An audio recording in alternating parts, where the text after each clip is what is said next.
In the bottom of the second inning versus North Park, Cardinal Andrew Wahlbecker knocked out a game-changing performance. With Joe Turk on third base and Matt Burke on second, the senior first baseman hit a shot over the left center field wall, driving in 3 runs and extending North Central's lead to 4-0 in the eventual 11-1 rout of the Vikings. In the game against North Park, Andrew Wahlbecker was a game changer. Junior Nate Arenson pitched a complete game, giving up only 1 run in the series-deciding game versus North Park. Nate, it was a series-deciding game. You guys split the first 2, the doubleheader at North Park. Did you go into it with any extra kind of emotion, knowing that if you guys win this first series, already the team's off to a great start, but you'd be off to a great start in the CCIW? Well, yeah, I mean, those games, the non-conference games, they mean something, but the conference games mean a lot more. So getting the first win, the first series win was a huge thing for us. So I kind of looked up to it more than the other games previously to that. So Absolutely. It was big for us. We'll talk about some of the previous games. Right now, your record's at 4-0 on the season. That's the best in the CCIW. No one else. Well, I think there's one other guy with a 4-0 record. But you're third in the CCIW with a 1.99 ERA. 21 hits given up in 22 2/3 innings. Like we said, 4-0 record. You have 14 Ks on the season. And that's not going to put you amongst the conference leaders. But just talk about your style of pitching, how you're able to get guys out. Well, I throw kind of a sinker that kind of gets guys to beat the ball into the ground. I just try to keep that low. And this year, I've been throwing all my pitches for strikes. So I think that's helped a lot getting ahead in counts. And hopefully they just hit it where we have defensive players. So I let my defense work, and we've been playing really well on defense. So that's pretty much my job, is to get, keep the ball going and let my defense make plays. Yeah, a lot of trust in the 8 guys behind you. Well, let's talk about this team. Number 1 in the CCIW in pitching. Mike Kloss, he's a senior. Tyler Herman, he was a freshman last year, a sophomore. Micah Yarborough, Kevin Krajewski. I just talk about some of these guys in the makeup of the starters. Well, Kloss has been there, for 3 years, 4 years now. He's always kept us in the games when we needed him to. And Herman didn't pitch a lot last year, really, but he stepped into that number 2 spot really nicely. So we got the righty-lefty combo for the double headers in the conference play.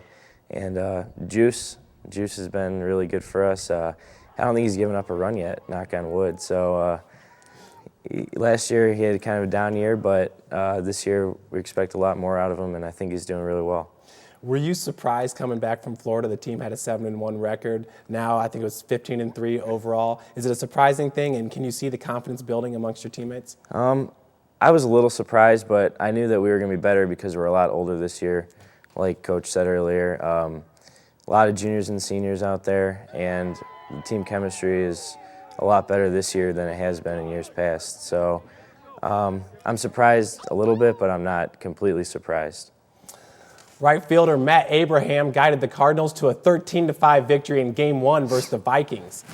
Matt, right before that game on Saturday, you guys were at North Park and you had a doubleheader. And in game number 1, you went 3 for 6 at the plate, 4 RBIs, 3 runs scored. You had a 3-run home run off Giovenco. Just kind of talk about that game and your performance.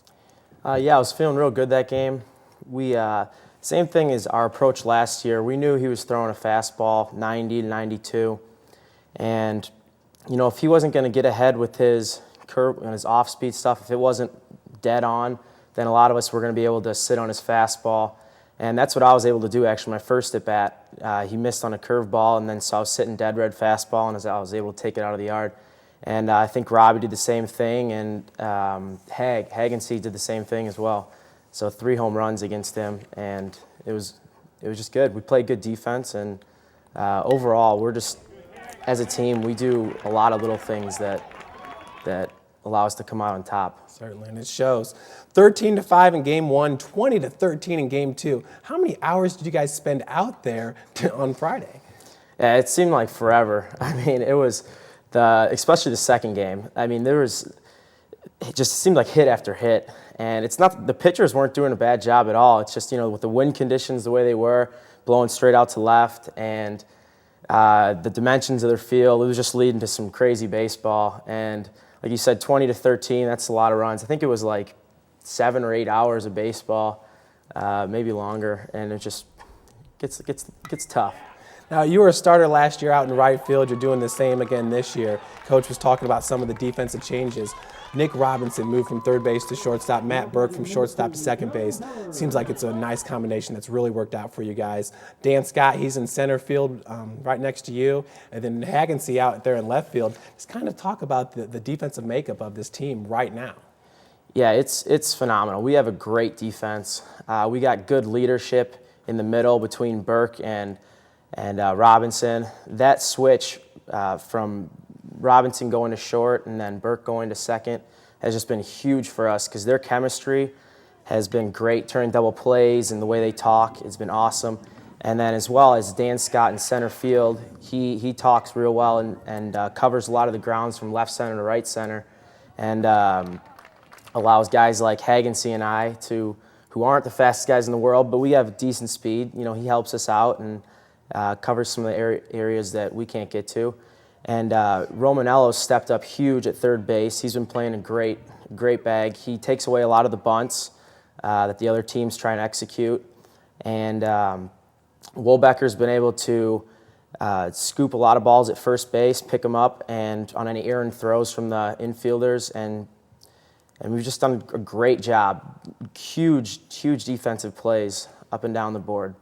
And offensively, up and down the lineup, it doesn't seem like there's a hole in the Cardinals' batting lineup. You're I believe, batting second. Robinson's batting first. Corrigan's up there. But when you get to number 6, 7, and 8, Walbecker, Burke, Turek, those are some big guns in the bottom of the lineup. Yeah, we up and down, like you said, 1 through 9. We're dynamic. We have just a great offensive lineup. We're able to. Coach mentioned it earlier. If 2, 3, 4, for instance, aren't hitting this particular game, 6 through 9 might be coming through and just pounding the ball, and we're just able to pick each other up. And that's been our real strength of ours all year long, is picking each other up. When one group's not coming through, the other group's coming through, and it's going to be real exciting when everyone comes through as a team. That was exactly the case in that game on Saturday against North Park, where the bottom of the lineup not doing as good, but the back end really picking it up.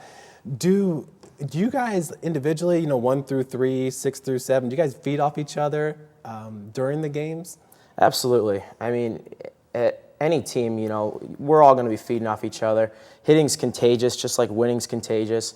If there's a few hits in a row, you're probably you have more likely chance of getting a hit. It's all momentum in baseball, and when guys hitting good behind you, you're going to see better pitching, and we've just been dynamic all year. So. Coach, like you said, you're in your 3rd season, and just kind of talk about the growth of this team. Is it funner to go to practice? Do you see kind of everybody having more fun and that translating to winning? Obviously, it's a lot more enjoyable to go to the ballpark when you know you're going to be competitive and win. A lot of the last couple of years, I think we had some problems with team chemistry a little bit, and that was probably as much an issue I had to deal with, being new on the scene as anything else. But I like our guys, and they all work hard. And they do have fun, but they're talented enough to have fun. We're off to a great start. We have miles to go before we sleep, but we're on the verge of what I think could be a really special season. And again, that goes down to the dynamic of who we have in the lineup and who we have on the roster. They're playing baseball in college for a reason, and it goes back to as early as Little League, having passion for it and enjoying being out there. And if that is able to translate right now, then I think we're going in the right direction.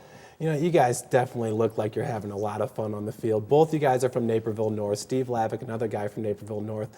In the area, is the Cardinal baseball program really kind of starting to elevate itself? Are kids from the area starting to recognize, what's going on here with North Central College? Yeah, I definitely think so. I mean, me and Steve came in together, after we graduated, and then Matt came in last year. And, just knowing guys from your team and playing with them for a lot of years, it helps out a lot. And, communication's good and chemistry, so.